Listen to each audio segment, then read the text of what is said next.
வச்சுக்கிட்டு இருந்தீங்க அப்படின்னா அந்த பிரபஞ்சம் ஓட்டத்துக்கு எதிராக நீங்கள் போகிறீங்க அப்படின்னு அர்த்தம். ஃப்யூச்சரை பிடிச்சாலும் உங்களுக்கு நீங்கள் எதிராக போகிறீங்கன்னு தான் அர்த்தம்.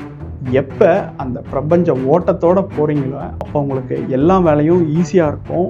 ஒரு ஆற்றுல ஆறு போகிற திசையில் நீந்துற மாதிரி உங்களுக்கு வாழ்க்கை அப்படின்றதே மிக எளிமையாக இருக்கும். எல்லா வேலையும் ஈஸியாக செய்யலாம். இந்த அக்செப்ட் வாட் இஸ் நெக்ஸ்ட்ன்றது ஒரு மோட்டிவேஷனல் கிடையாது, ஒரு பாசிட்டிவ் திங்கிங் கிடையாது. உங்களோட வாழ்க்கையே மீட்டெடுக்கக்கூடிய உலகிலேயே தலை சிறந்த ஒரு மன ஆயுதம்.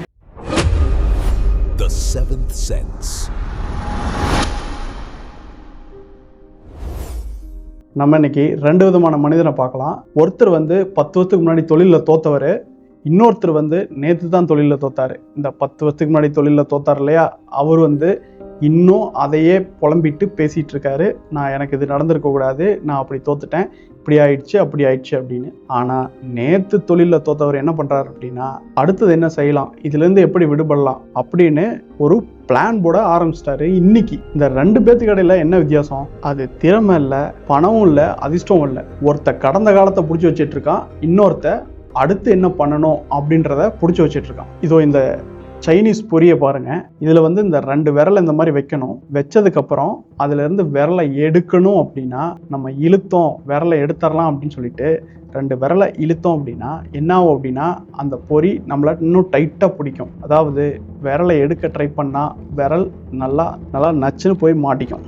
எவ்வளவு வேகமாக இழுக்கிறீங்களோ அவ்வளவு டைட்டாக அந்த பொறிக்குள்ளே விரல் மாட்டிக்கும். நம்ம பார்க்குறது பொம்மையை பற்றி கிடையாது, நம்மளோட வாழ்க்கையை பற்றி. ஒரு உறவு முறிஞ்சிருக்கும், இல்லை ஒரு தொழில் தோல்வியாக இருந்திருக்கும், இது நடந்திருக்கக்கூடாது, எனக்கு இது நடந்திருக்கக்கூடாது, அவன் தான் காரணம் அப்படின்னு மனசுக்குள்ளே போராடிக்கிட்டே இருக்கிறது. அப்புறம் அதுலேருந்து வெளியே வரணும்னு நீங்கள் மனசில் எடுக்கிற முயற்சிகளும் என்னவாகுது அப்படின்னா அந்த பிரச்சனையை எப்படி இந்த விரலை வெளியெடுக்க முயற்சி பண்ணால் ஆழமாக மாட்டிக்குதோ மனசுக்குள்ளே அந்த பிரச்சனையும் பெருசாக ஆழமாக மாட்டிக்கும். இதுக்கு காரணம் நம்ம மனசு பிடிவாதம் பிடிக்கிறதுனால தான் வருது. இந்த பிரச்சனையிலேருந்து நான் விடுபட்டே ஆகணும் அப்படின்னு பிடிவாதம் பிடிக்கிறதுனால தான் மனசு கடந்த காலத்தோட சண்டை போட்டுக்கிட்டே இருக்குது. நீங்கள் யோசனை பண்ணி பாருங்கள், நடந்த பிரச்சனை கூட நீங்கள் சண்டை போடல, கடந்த காலத்தோட சண்டை போட்டுட்ருக்கீங்க. இப்போ உண்மையிலுமே பிரச்சனை கிடையாது, அந்த பிரச்சனையை பற்றி யோசனை பண்ணுறீங்க இல்லையா, அதுதான் உங்களுக்கு பெரிய பிரச்சனை.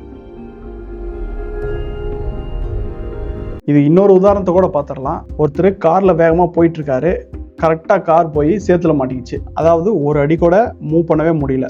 இறங்கி வராரு, சேத்தை பார்த்து கொஞ்ச நேரம் திட்டுறாரு, அதுக்கப்புறம் தன்னையே தான் திட்டிக்கிறாரு. எதுக்கு லூஸ்தனமாக நான் பார்க்காம கொண்டாந்து விட்டுட்டேன் அப்படி இப்படின்னு திட்டிக்கிறாரு. அப்புறம் ஒரு 1/4 மணி நேரம் கடவுளை பார்த்து திட்டுறாரு. என்னையா நீ எல்லாம் கடவுள் உட்காந்துட்டு இருக்கிற ஒரு சேத்தை கொண்டாந்து நான் வர வழியில் வச்சிருக்கேன் அப்படின்னு திட்டுறாரு. இப்படி திட்டிக்கிட்டே இருக்காரு. ஒரு 3 மணி நேரம் போயிடுது. கார் வெளியே வருமா? கண்டிப்பாக வராது. சரி, இதுக்கு என்ன பண்ணணும்? இந்த சூழ்நிலை சரி, ஏதோ நடந்துருச்சு, ஓகே, அடுத்தது என்ன பண்ணலாம் அப்படின்னு யோசிக்கிறாரு. யோசிச்சு அடுத்தது அவருக்கு ஒரு ஐடியா, 3 ஐடியா வரும். அதாவது கயிறு எடுத்து இழுத்துக்கலாமா, இல்லை வேற ஒரு காரை கூப்பிடலாமா, இல்லை அந்த டோ பண்ணுற வண்டியை கூப்பிடலாமா, இல்லை 4 பேரை கூப்பிட்டு தள்ளி விட சொல்லலாமா, இப்படி ஐடியா வரும். இழுப்பாங்க, வேலை முடிஞ்சிடும். ஆனால் அதுக்கு பதிலாக நடந்ததை பேசி பிரயோஜனமே இல்லை. இப்போ நம்ம இங்கே என்ன தீர்வாக சொல்கிறோம்னா அக்செப்ட் வாட் இஸ் நெக்ஸ்ட் அப்படின்றதான் தீர்வாக சொல்கிறோம்.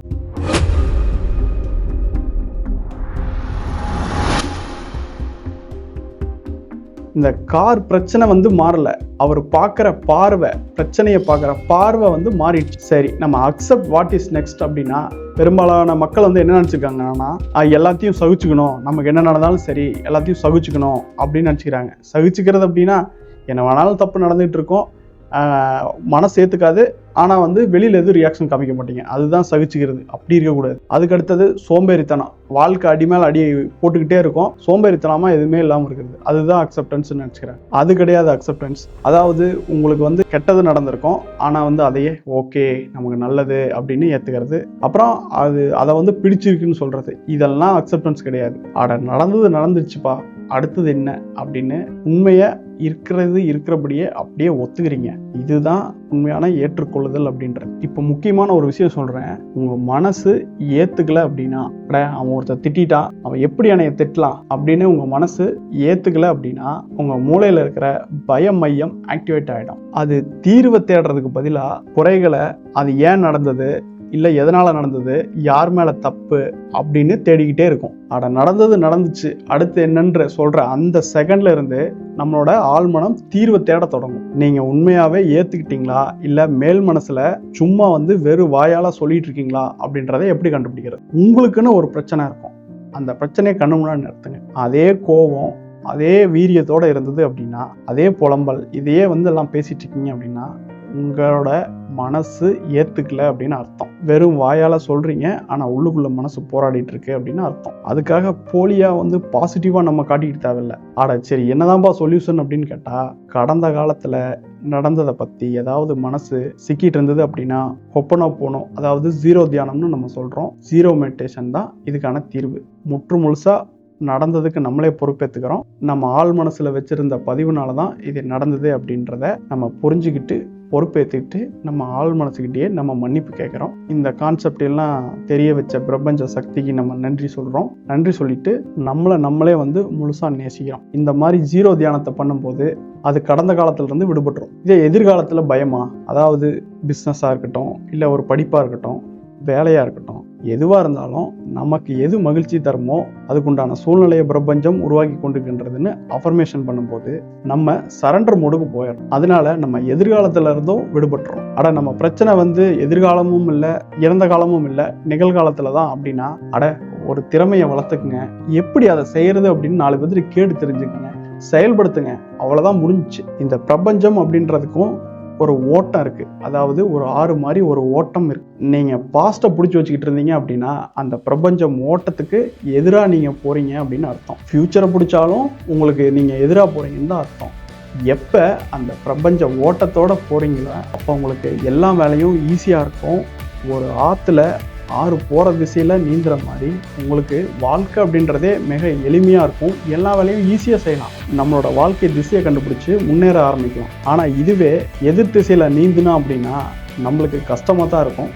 நீங்கள் யதார்த்தத்தை ஏற்றுக்கிட்டீங்க அப்படின்னா அந்த பிரபஞ்ச ஓட்டத்தோட நீங்களும் கலந்து ஓட ஆரம்பிச்சிருங்க. இது வரைக்கும் தெரியாத வாய்ப்பெல்லாம் தெளிவாக தெரிய ஆரம்பிக்கும். நீங்கள் இப்போ இருக்கிற யதார்த்தத்தை ஏற்றுக்கிட்டு வாட் இஸ் நெக்ஸ்ட்ன்னு போகிறீங்களோ அந்த நொடியில் தான் உங்களோட கவனம் பிரச்சனையிலேருந்து தீர்வை நோக்கி நகரும். நீங்கள் ஒரு பாதிக்கப்பட்டவன் அப்படின்ற இடத்துல இருந்து ஒரு வியூகவாதி, அதாவது ஒரு பிளான் போடுற ஸ்டேட்டுக்கு, ஒரு கண்ட்ரோலர், ஒரு தளபதியோட இடத்துக்கு நீங்கள் வர்றீங்க. உங்கள் கவனம் மாறுச்சு அப்படின்னா உங்களோட செயல் மாறும், செயல் மாறுச்சு அப்படின்னா உங்கள் வாழ்க்கையே மாறும். இந்த அக்செப்ட் வாட் இஸ் நெக்ஸ்ட்ன்றது ஒரு மோட்டிவேஷனல் கிடையாது, ஒரு பாசிட்டிவ் திங்கிங் கிடையாது. உங்களோட வாழ்க்கையே மீட்டெடுக்கக்கூடிய உலகிலேயே தலை சிறந்த ஒரு மன ஆயுதம். எந்த ஸ்டேட்டில் நீங்கள் இருந்தாலும் உங்கள் வாழ்க்கை கண்டிப்பாக 200% மாற தொடங்கும். நன்றி நண்பர்களே.